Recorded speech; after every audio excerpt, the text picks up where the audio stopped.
En el primer video dije que desde el siguiente video, es decir, que desde este, íbamos ya a empezar con el estudio de la Biblia desde Génesis hasta Apocalipsis.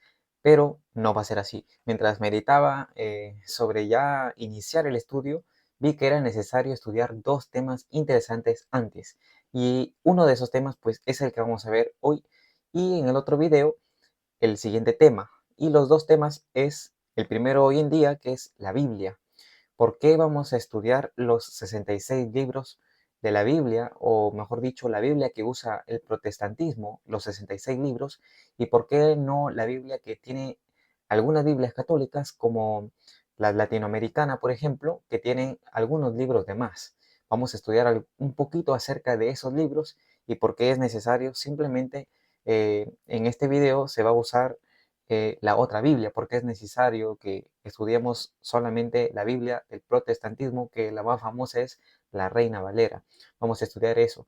Y en el siguiente video vamos a estudiar el origen del mal. Estos dos temas son importantes y necesarios antes de iniciar con Génesis, el capítulo 1, la creación, y 2 y 3 y 4 y así, pues hasta llegar a Apocalipsis. Vamos a tratar de apurarnos, porque en realidad esto de estudiar desde Génesis hasta Apocalipsis pues requiere mucho tiempo. Pero en este momento vamos a iniciar con el tema número uno, que es la Biblia. Y esta es la vida eterna, que te conozcan a ti, el único Dios verdadero, y a Jesucristo, a quien has enviado. El texto principal para poder entender la Biblia, su inspiración, pues está en 2 de Timoteo, el capítulo 3, el versículo 16, que dice así: Toda la escritura es inspirada por Dios y es útil para enseñar, reprender, enmendar e instruir en justicia. Si bien es cierto que la Biblia, ¿no?, que fue escrita por distintos autores, diferentes personajes, los cuales pues diferían en cultura, también diferían en el tiempo en el que se encontraban, en el tiempo histórico, diferían en las circunstancias en las que ellos vivían, y así como muchos otros ejemplos en el tiempo. Por ejemplo, Daniel, escrito en el año aproximadamente 500, 600 antes de Cristo, y el libro de Juan, Apocalipsis, escrito en el 90 después de Cristo, difieren mucho en los años, ¿no? Alrededor de 600, 700 años. Sin embargo, pues ambos hablan de los mismos sucesos y de los mismos acontecimientos. Pues a pesar de que hay esa diferencia, cada uno tuvo una individualidad de pensamiento, cada uno tuvo la forma de expresar la revelación que Dios le brindaba mediante un sueño, una visión, una conversación que tuvo con algún ángel o el mismo Jesús presentándose ante ellos y revelando todo lo que tenía que revelar para el bien de nosotros y poder estudiarlo. En la Biblia los misterios son revelados, porque ya el modo de ver la Biblia, pues la Biblia es un misterio revelado. Así que hay misterios que obviamente no nos son revelados y sin embargo lo estudiaremos pues en un futuro cuando Cristo venga y estemos con Él durante toda la eternidad. Pero lo principal es que estos hombres que escribieron la Biblia en un lapso de 1500 años aproximadamente, tenían diferentes pensamientos, diferentes formas de expresar la verdad, pero la inspiración venía del mismo ser, que es Dios. Dios inspiraba a ellos, les revelaba y ellos expresaban la verdad con sus propias palabras y obviamente eran dirigidos por el Espíritu Santo. Es por eso que toda la escritura es inspirada por Dios. Y cuando se menciona aquí toda la escritura, pues se está refiriendo específicamente al Antiguo Testamento, pero podemos aplicar este texto prueba también para el Nuevo Testamento, ya que el Nuevo Testamento confirma muchas cosas de lo que pasa en el Antiguo. Y es más, muchos cumplimientos de profecía se ve en el Nuevo Testamento. Digámosle que en el Antiguo Testamento simplemente es una sombra de la realidad del Nuevo Testamento, porque muchos versículos se repiten en el Nuevo Testamento del Antiguo Testamento. Así que la escritura es inspirada por Dios. Y esto lo menciona Pablo a Timoteo para poder enseñarle de que realmente, pues, la Biblia es la palabra de Dios. Y si nosotros nos dirigimos ahora a Segunda de Pedro, el capítulo 1, el versículo 21, nosotros pues vamos a encontrar aquí algo muy interesante que menciona aquí el apóstol Pedro, que dice así: porque ninguna profecía vino jamás por voluntad humana, sino que los santos hombres de Dios hablaron inspirados por el Espíritu Santo. Aquí hay dos cosas para entender. Ninguna profecía vino jamás por voluntad humana. Es decir, que nosotros pues no podemos decir que alguien, alguna persona, eh, desde su propia voluntad ha escrito la Biblia, desde su propia voluntad ha querido poner estas palabras en esta carta y tal otra. No, sino que todo lo que escribieron aquí los profetas, los apóstoles, todo lo que está escrito en la Biblia, fueron ellos mismos escribiendo, pero escuchando las palabras de Dios. Y cuando escribieron, obviamente hablaron y escribieron inspirados por el Espíritu Santo. Es decir, que fue su voz, pero la inspiración detrás no fue de ellos mismos, sino que fue del Espíritu Santo, de Dios mismo. Así que esto hay que tenerlo en cuenta. Ahora, la Biblia, yo tengo aquí mi Biblia, obviamente está dividida en dos secciones, Antiguo y Nuevo Testamento, cada uno con su peculiaridad de libros, ¿no? En el Antiguo Testamento, pues la mayoría, por no decir todos los libros, son proféticos, es decir, tienen algo que ver con algunas profecías y no es diferente al Nuevo Testamento, porque si nosotros vemos en Mateo encontramos profecías, en Lucas, en Marcos, en Juan, en Hechos, en todos los libros encontramos profecías. En realidad es decir que desde Génesis hasta Apocalipsis nosotros vamos a encontrarnos con muchas profecías. Así que pues hay que tener ojo al dato porque nos vamos a involucrar al estudiar la Biblia con algunas profecías y para eso hay que saber interpretarlo. Lo interesante es que como la Biblia no fue escrita por voluntad humana, la interpretación tampoco debe ser humana, sino que la misma Biblia debe interpretarse. ¿Cómo se formó el Antiguo Testamento? Pues la Corte Suprema Judía, conformada por 120 miembros, se juntaron para saber qué libros deberían incluir o, mejor dicho, conformar su Tanaj. Esa Tanaj que ellos tienen ahora, pues para nosotros equivale al Antiguo Testamento en el cristianismo. Y el Nuevo Testamento, pues también se reunieron allí en un concilio algunos líderes para poder verificar qué libros ahora conformarían el Nuevo Testamento. Y de esa manera eso sucedió aproximadamente en el año 397 después de Cristo. De esa manera, el Nuevo Testamento pues estuvo conformado por 27 libros y juntando ellos dos ya próximamente se llegó a em, conformar lo que nosotros hoy tenemos y llamamos como Biblia. Se juntó el Antiguo Testamento y el Nuevo Testamento. Sin embargo, pues hubo una división después, en que los católicos optaron por incluir 7 libros más, que son llamados los libros deuterocanónicos, y los protestantes simplemente se quedaron con los 66 libros que las Biblias protestantes tienen ahora. ¿Cuáles son los 7 libros de más que es necesario estudiarlo para entender por qué nosotros no vamos a utilizar esos libros para poder interpretar ya la Biblia, digámosle, protestante, ¿no? Que solamente tiene 66 libros. Estos libros son el libro de Tobías, el libro de Judith, el libro de Sabiduría, el libro de Baruch, el libro de Eclesiástico o Sirácida y primera y segunda de Macabeos. Lo interesante es que, miren, yo tengo aquí mi Biblia, que es una Reina Valera, versión 2000. También tengo otra aquí que es de 1960. Estas Biblias, así como tienen la mayoría de los protestantes y las distintas versiones de las Biblias protestantes, como la NVI, la Dios habla hoy y muchas Biblias más, solamente tienen 66 libros, porque desde Génesis hasta Apocalipsis se puede observar una unidad temática.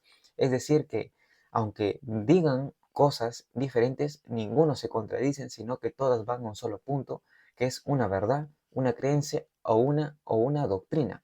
Entonces, la Biblia tiene una unidad temática. ¿Qué pasa con estos 7 libros más? Que estos 7 libros no van conforme a la unidad temática de los otros 66 libros. Y vamos a entender por qué, empezando a comentar el libro de Tobías, un libro muy interesante, que no es malo leerlo para información, pero sí es malo leerlo como una fuente de inspiración para tenerlo como doctrina o creencia. ¿Por qué? Bueno, en el libro de Tobías se cuenta la historia de este personaje, Tobías, que por orden de su familia, específicamente de su padre, que fue Tobit, tuvo que ir a ver a su pariente cercana, que es Sara. Pues Sara ya había tenido 7 parejas, de las cuales ninguna pareja tuvo éxito con ella, porque cada vez que pues se unían en matrimonio e iban a pasar su noche de bodas, Sara era molestada, o mejor dicho, la pareja de Sara era molestada, su marido era molestado por un espíritu, es decir, un demonio, ¿no? Y es por eso que no podían llegar y simplemente pues este marido se iba y prácticamente se iba y moría, ¿no? Porque era molestado por este demonio. Entonces el pariente cercano era Tobías. Tobías tenía que irse a ver a Sara y poder casarse con ella y así pues cumplir la ley, ¿no? Prácticamente. Pues en el camino, antes de él partir, Tobías se encuentra con un personaje muy interesante que él después obviamente se da a conocer como el ángel Rafael, un ángel que dirige a Tobías en el camino y pues conforme pasa el tiempo, este ángel le pide que haga algo para que cuando se encuentre con Sara, ese espíritu malvado o ese demonio pues no le haga daño a ninguno de los dos y puedan tener una vida marital feliz y tranquila. Y le da un consejo muy curioso. Resulta que cuando estaban caminando llega un arroyo y Tobías se choca con un gran pez y el ángel le dice que lo mate y que tome la hiel, el hígado y el corazón porque le servirán para después, para hacer algo con este mal espíritu, que eso serviría como un remedio para ahuyentar a los espíritus. Dicho esto, pues llega y el ángel Rafael se despide prácticamente, se va de la presencia de este Tobías y Tobías hace conforme a lo que había dicho el ángel y terminan felices. Ahora, hay cosas que analizar aquí. ¿Por qué? La primera cosa es que en la Biblia, según Lucas el capítulo 1, versículo 26 al 38 y Daniel el capítulo 9, versículo 20 al 22, los únicos, o mejor dicho, el único ángel quien tiene nombre en la Biblia es el ángel Gabriel, que en Lucas aparece para anunciarle a María el nacimiento de Jesús y en Daniel para mostrarle la interpretación o el significado del sueño que tuvo. El único ángel mencionado en la Biblia es Gabriel. Y cuando digo Biblia me refiero a los 66 libros, ¿no? que conforman la Biblia protestante. Entonces, no se menciona a Rafael en los 66 libros. Sin embargo, en estos 7 libros, en la mayoría de ellos, sí se menciona al ángel Rafael. En este caso, Tobías, pues se le menciona como el que dirige a Tobías para esa misión de cumplir la ley que él tuvo. Ahora, el ángel Rafael miente. ¿Por qué miente? Si nosotros nos vamos a Proverbios, el capítulo 12, el versículo 22, vamos a leer lo siguiente. El Señor detesta los labios mentirosos, pero se deleita en los hombres veraces. Y si nosotros nos dirigimos a Salmos, el capítulo 103, el versículo 20, dice así: Alaben al Señor ustedes sus ángeles, poderosos en fortaleza, que ejecutan sus órdenes y obedecen su palabra. Nos damos cuenta aquí que los ángeles obedecen las órdenes de Dios y están viviendo bajo la obediencia de sus mandamientos. Un mandamiento claro es: no mentirás. Pero este ángel Rafael, cuando se presenta a Tobías, dice una mentira. A ver, cristianamente pues no hay mentiras piadosas, ¿no? No existe eso. Es para el Señor mentir es mentira, aunque tengamos que hacer algo, una mentira piadosa para nuestro favor. Y hay que tener cuidado allí. Los ángeles no mienten y Dios tampoco se deleita en la mentira como lo acabamos de leer. Sin embargo, está registrado que en Tobías, el capítulo 5, el versículo 13, cuando éste se presenta, el ángel se presenta a Tobías, él disfraza su identidad como ángel. Y esto es curioso porque en la Biblia ningún ángel disfraza su identidad, se muestra tal y como son. Ángeles, seres divinos. Pasó con los 2 ángeles de Sodoma y Gomorra, pasa con Gabriel, con los ángeles que acompañaron a Cristo allí en su resurrección.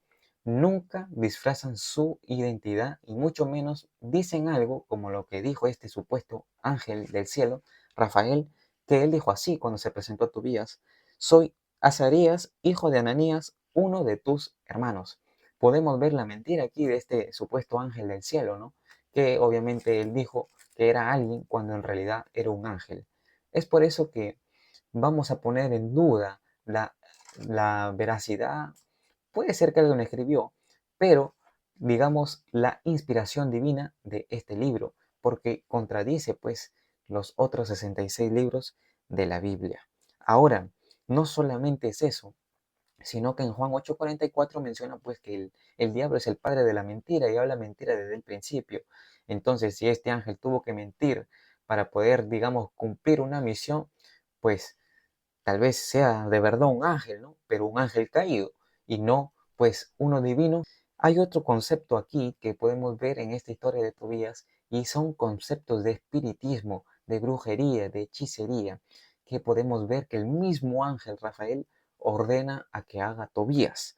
Y si nosotros nos dirigimos a Tobías, que por cierto no lo tengo yo, pero lo tengo anotado aquí en los apuntes, he leído el libro y he sacado estos versículos de este libro deuterocanónico, Tobías, el capítulo 6, el versículo 5, dice que el ángel Rafael le ordena a Tobías que mate un pez y guarde la hiel, el corazón y el hígado. Y en el versículo 7, Tobías le pregunta pues al ángel que para qué es, qué remedios son estos. Y en el versículo 8, este ángel le dice: si se quema el corazón o el hígado del pez ante un hombre o mujer atormentado por un espíritu malo, el mal desaparece para siempre. Esta orden que le da el ángel Rafael a Tobías es muy curiosa. Quemar el corazón, quemar el hígado o quemar la hiel de algún animal o específicamente en este momento de este pez va a hacer que un hombre o una mujer atormentada por un espíritu, pues ese espíritu huye y el mal desaparece para siempre. Pues cuando había un mal espíritu en la Biblia, simplemente los hombres consagrados, los apóstoles llenos del Espíritu Santo y el mismo Jesús, simplemente en el nombre de Jesús expulsaban los demonios. Pero acá el ángel pues está dando otro método para ahuyentar a los espíritus, otro método que no va conforme al plan de la Biblia, que es quemar el corazón o de algún animal o de algún pez, que sea el corazón, el hígado o la hiel. Algo que curiosamente pues nos recuerda o nos lleva a la mente a imaginarnos algunos hechos de brujería que hace lo mismo. Agarran un animal, lo pasan por la persona, agarran los órganos y pues ven la enfermedad de alguien, ve si algún espíritu está atormentando ahí a la persona. Son prácticas de brujería, cuando en la Biblia pues condenan estas prácticas. Y lo vemos en Deuteronomio, el capítulo 18, versículos 10 y 12, que dice así específicamente: no hay en ti quien pase a su hijo o a su hija por el fuego, ni adivino, ni astrólogo, ni hechicero, ni mago, ni encantador, ni espiritista, ni quien consulte a los muertos, porque es abominable al Señor cualquiera que haga estas cosas. La orden del Señor estaba siendo clara, ¿no? Que no hagan estas cosas. Sin embargo, pues este ángel le ordena que haga todo lo contrario al mandamiento del Señor a Tobías.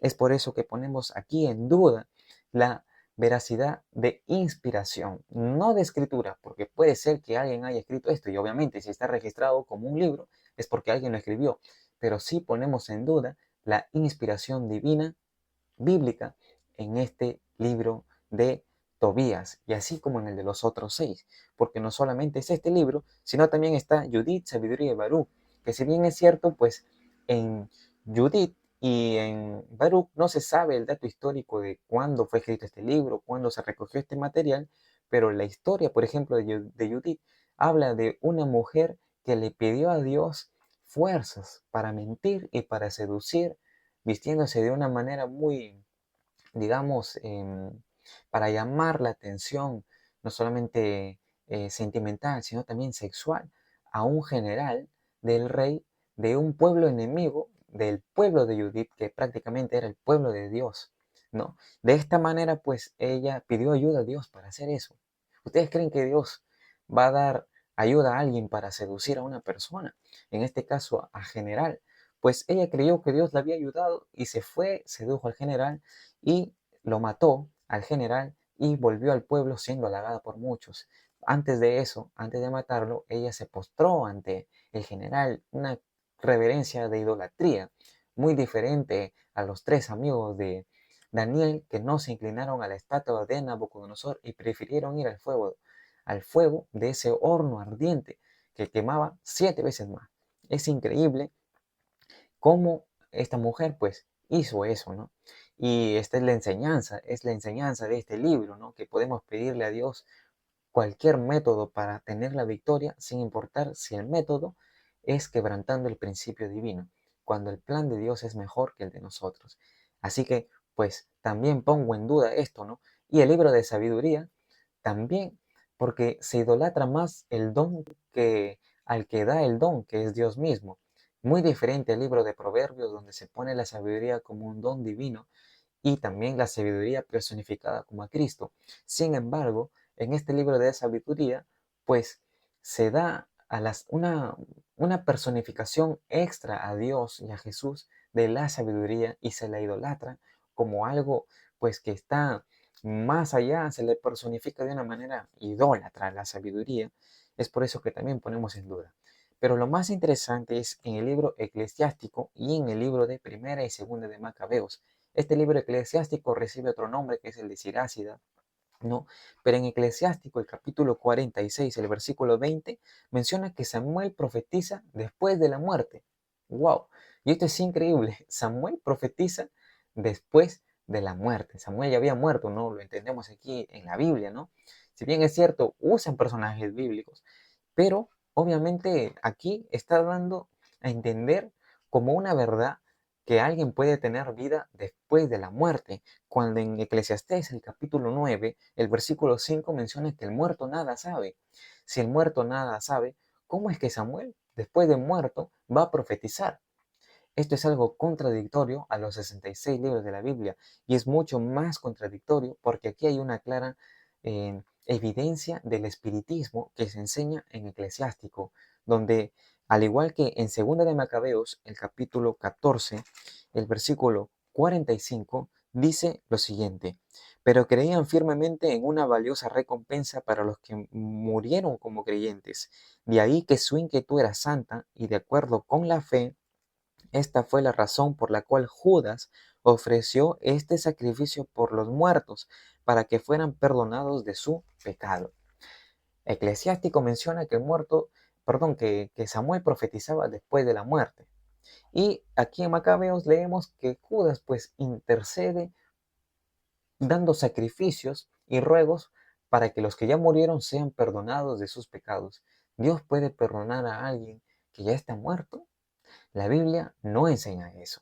Pero en estos tres libros, Primera y Segunda de Macabeos y Eclesiástico, encontramos dos cosas muy serias que contradicen a los 66 libros. La primera es la inmortalidad del alma, que hay vida después de la muerte. La Biblia dice que el muerto nada sabe y que el alma que pecare, esa morirá. Y la otra cosa que se encuentra aquí es las indulgencias, es decir, ofrecer sacrificios por alguien que ya está muerto.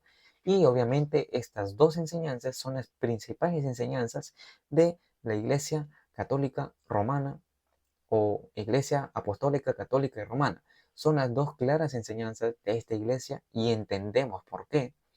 Por qué es que ellos aprueban estos 7 libros deuterocanónicos y los incluyen en su canon católico, obviamente porque como eso enseñan, estos libros son los que avalan prácticamente sus enseñanzas, cuando en realidad estos 7 libros contradicen lo que mencionan los otros 66 libros que conforma el canon protestante, ¿no? El canon de la Biblia, digamos, común, que es una Biblia Reina Valera, ¿no? La más conocida en el habla hispana. Pero no solamente vamos a hablar de esos 7 libros, sino que también vamos a hablar ahora de un libro más. Así que este libro, pues, es el que andan ahí muchos viendo en YouTube, ¿no? Que habla este libro. Incluso hay teorías conspirativas acerca de este libro.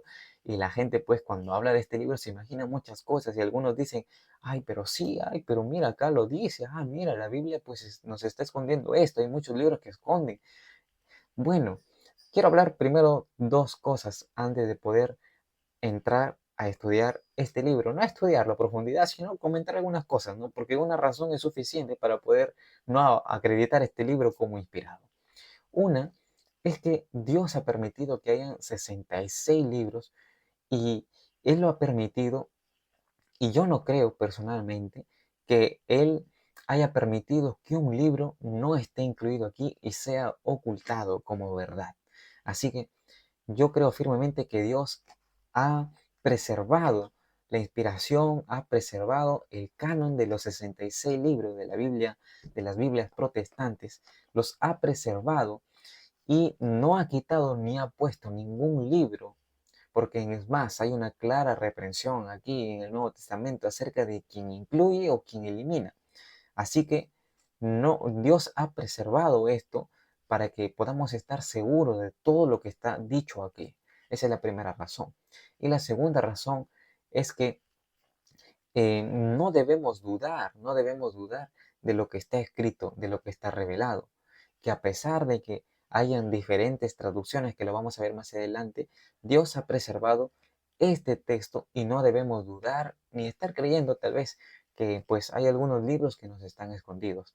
Porque decir eso pues es decir que Dios, que el hombre le ha ganado a Dios, que el enemigo le ha ganado a Dios, y es por eso que lo que está escrito aquí no es todo, sino que hay cosas más que están ocultas.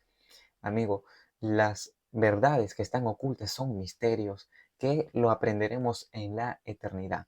Así que la crítica textual la dejamos afuera y vamos a ponernos en el terreno de la fe, que lo que está revelado es porque Dios lo ha dicho así y los 66 libros que están aquí es porque Dios lo ha permitido así.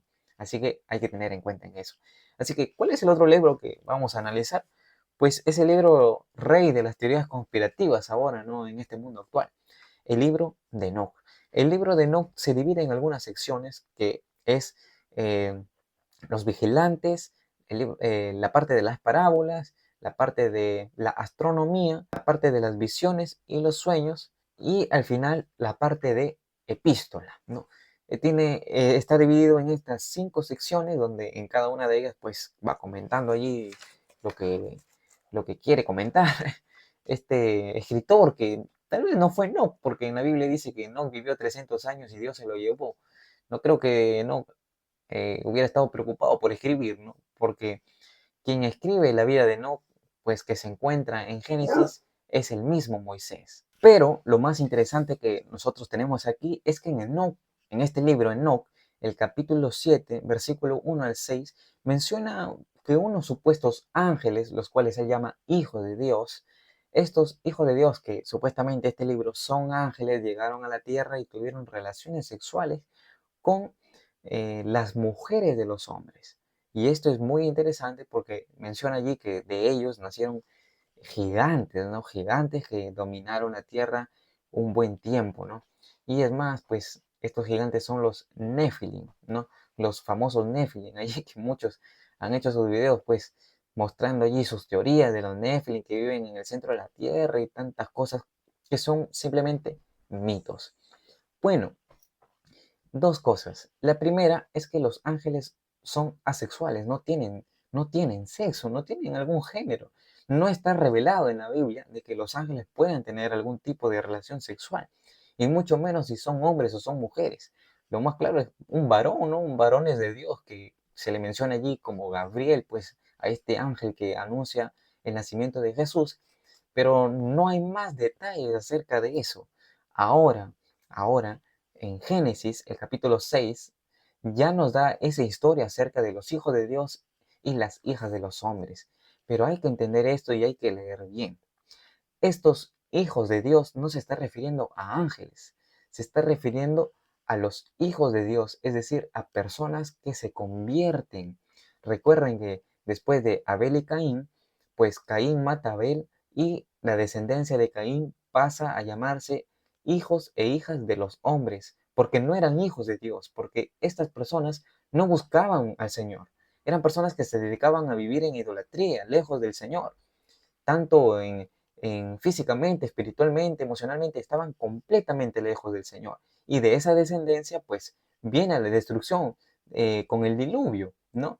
Y Adán y Eva tienen otro hijo, Set, y la descendencia de Set, con Enos, con Enoc, con Matusalén, con Noé, pues esa descendencia fue la que buscaba el nombre del Señor. Y es por eso que fueron llamados así. Y esa descendencia prácticamente fue la generación que buscaba al Señor y que por eso se llamaban hijos de Dios. Ahora, ¿qué sucede aquí? Pues la descendencia de Set, que los que se consagraban al Señor eran llamados hijos de Dios, y la descendencia de Caín, que eran los que buscaban la idolatría, vivían apartados del Señor, pues recibían el título de hijos de los hombres. Tenemos estos dos grupos de humanos, pues unos que buscaban al Señor y otros que buscaban su voluntad. Los que buscaban al Señor eran llamados hijos de Dios y los que buscaban su voluntad y vivían lejos del Señor eran llamados hijos de los hombres. ¿Cuál es la situación aquí? Pues que la perversión era tanta que hasta los mismos hijos de Dios fueron afectados por ver que las mujeres de los hijos de los hombres eran muy bonitas. Ahora, esto resultó en una maldición. ¿Por qué? Porque estos hijos de Dios, estas personas consagradas, se pervirtieron al unirse en matrimonio, no solamente con una, sino con varias esposas, con las hijas de los hombres. Y esa unión resultó maldita porque era un yugo desigual. ¿Qué comunión tiene la luz con las tinieblas? ¿Cómo pueden andar dos si no están en mutuo acuerdo? Son algunos consejos, ¿no? No os unáis en yugo desigual, es el consejo en el Nuevo Testamento. Entonces, esa unión resultó en un conflicto. ¿Por qué? Porque mientras uno adoraba al Dios verdadero, la otra vivía en idolatría. Y esa unión, pues, llevó a que los hijos de Dios se pierdan y pasaran a ser hijos de los hombres. ¿Nacieron gigantes? Pues claro, en aquel tiempo, pues aún la humanidad estaba en decadencia y había gente, pues, similar tal vez a Adán, con 4 metros de altura. Imagínense ahora, pues, cómo estamos de chiquitos algunos, ¿no? Pero en aquel tiempo, pues, aún la mente, aún el cuerpo vivía en un modo de perfección, porque recuerden que la humanidad fue así, ¿no? Desde Adán, que fue creado perfectamente, 100%, pues fue así, así, así, así, así, hasta que llegamos al día de hoy. Casi 6.000 años de pecado en el mundo, pues obviamente pasó a degenerarse eh, de manera consecutiva por el pecado, tanto la tierra, pero también el hombre, tanto que disminuyó su estatura, su rendimiento mental, su memoria, y también pues la naturaleza se disminuyó, pues ahora los alimentos son pequeños, los alimentos están contaminados, y también nuestra vida ahora, pues desde los jóvenes ya podemos adquirir enfermedades, cosa que no se veía antes, y tanto que pues así como antes vivían casi en 7 siglos, 8 siglos, 9 siglos, como en el caso de Adán, de Matusalén, ahora con las justas llegamos a los 80 años. Así que esa unión pues no era de ángeles del cielo, sino eran de los hijos de Dios y las hijas de los hombres, que todos eran seres humanos. Otro detalle más del libro de Enoch es que se menciona al famoso ángel Rafael. Así que con eso pues ya entendemos el calibre, ¿no? La astilla que tiene junto con los demás libros deuterocanónicos este libro de Enoch.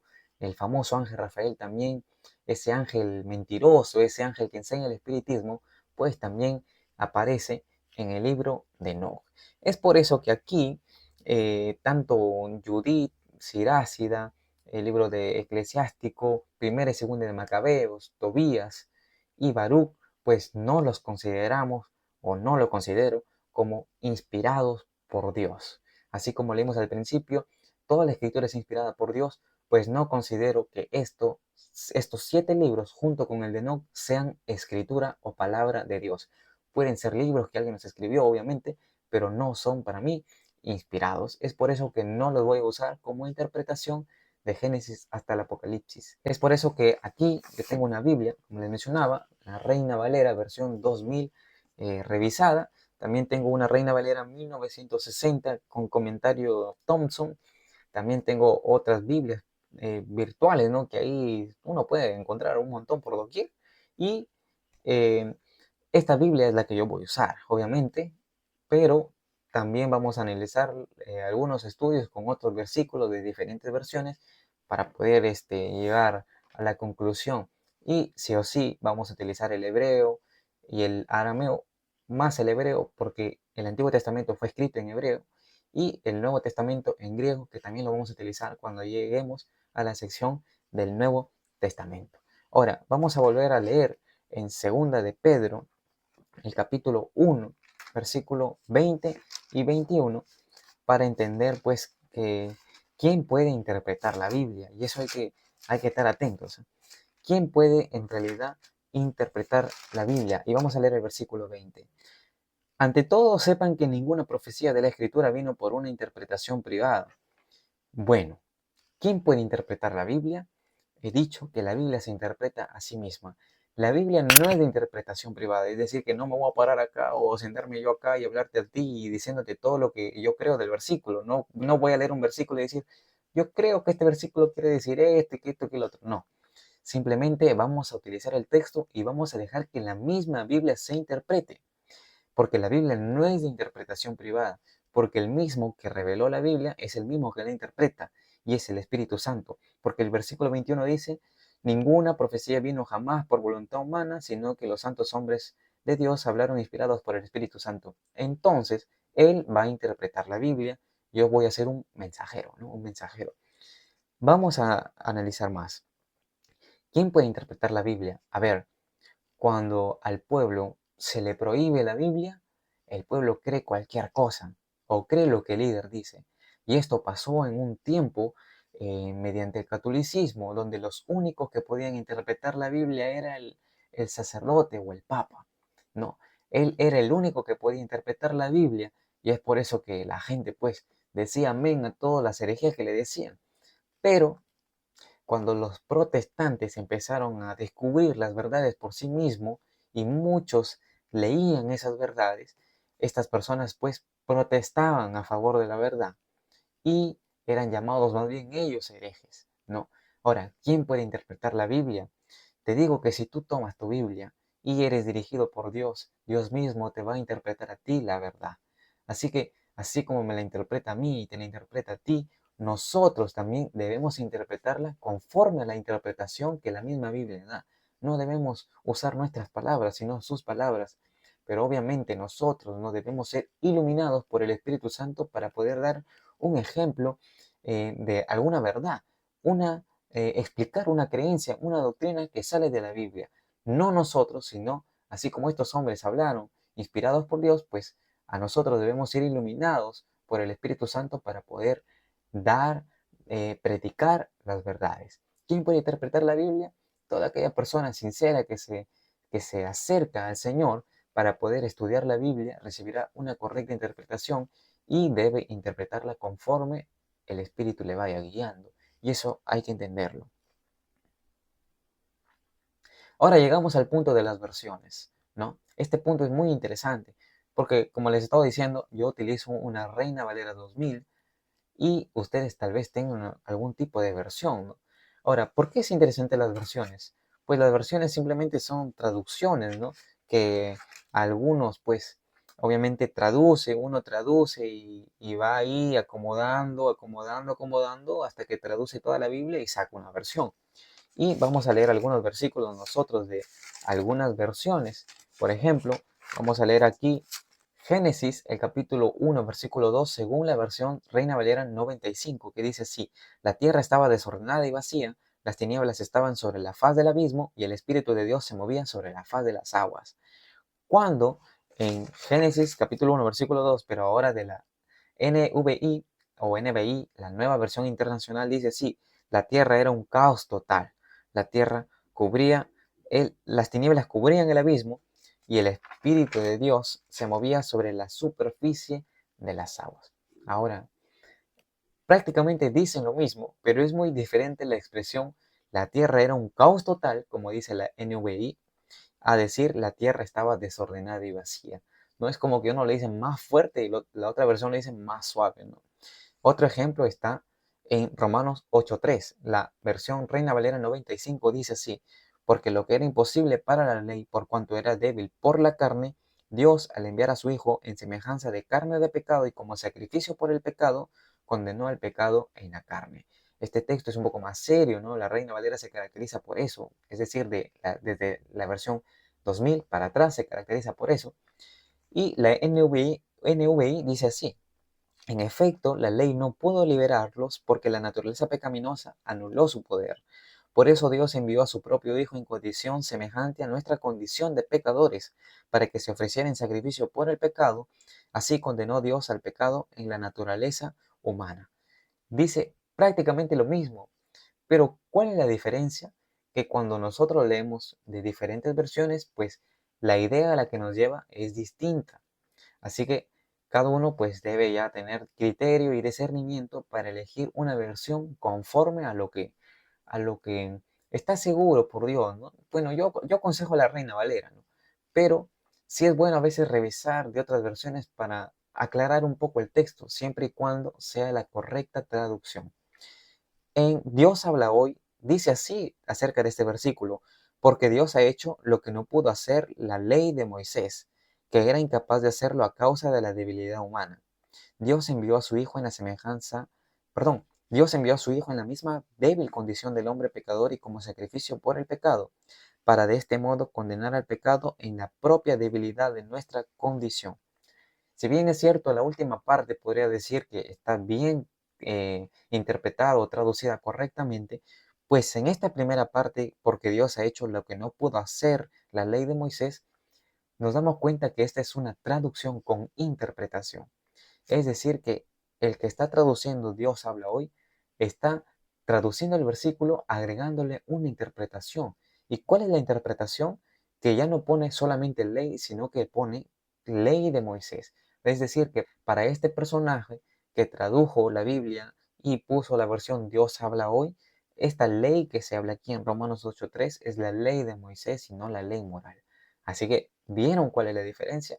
Hay que tener discernimiento para poder utilizar una buena Biblia, ¿no? Y bueno, yo me quedo acá con la Reina Valera, ¿no? Tú decides qué Biblia tener. Así que bueno, ahora, ¿por qué las traducciones? Es por eso que es importante tocar ahí el tema original, ¿no? El hebreo, el griego, porque hay traducciones que son buenas, muy buenas, ¿no? Pero eso no quiere decir que toda la Biblia esté traducida correctamente y es allí que a nosotros nos toca escudriñar la Biblia. Te pongo un ejemplo. En la Reina Valera, la traducción, digamos que no es el 100% buena, pero eso no quiere decir que no sea inspirado o revelado. Nos toca a nosotros ya darle allí un estudio profundo. Y lo mismo pasa con la NVI. Tal vez la traducción no es 100% correcta o buena, pero ya nos toca a nosotros darle ahí un estudio, ¿no? Porque obviamente las traducen humanos, pero eso no quiere decir que sea incorrecto o falso todo lo que está allí traducido.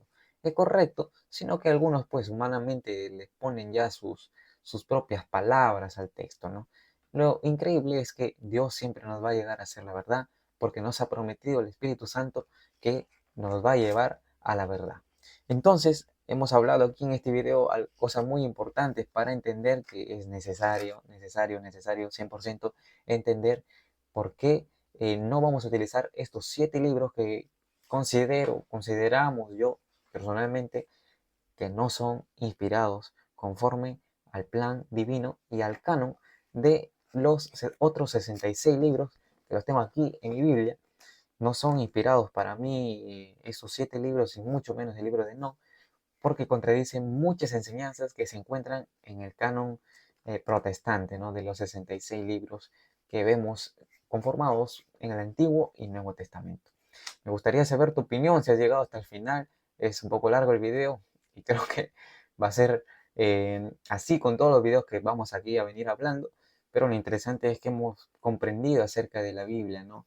Es inspirada por Dios, los hombres escribieron inspirados por el Espíritu Santo, fueron iluminados, inspirados y recibieron revelación para obtener lo que hoy llamamos como Biblia y Palabra de Dios. Así que me gustaría saber tu opinión debido a la humanidad mía, ¿no?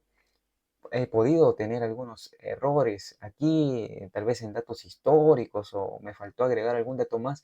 Me gustaría que tú pongas allí en los comentarios algo que tal vez me equivoqué y que sería bueno que tú lo mencionaras allí para poder todos allí recibir la enseñanza, ¿no?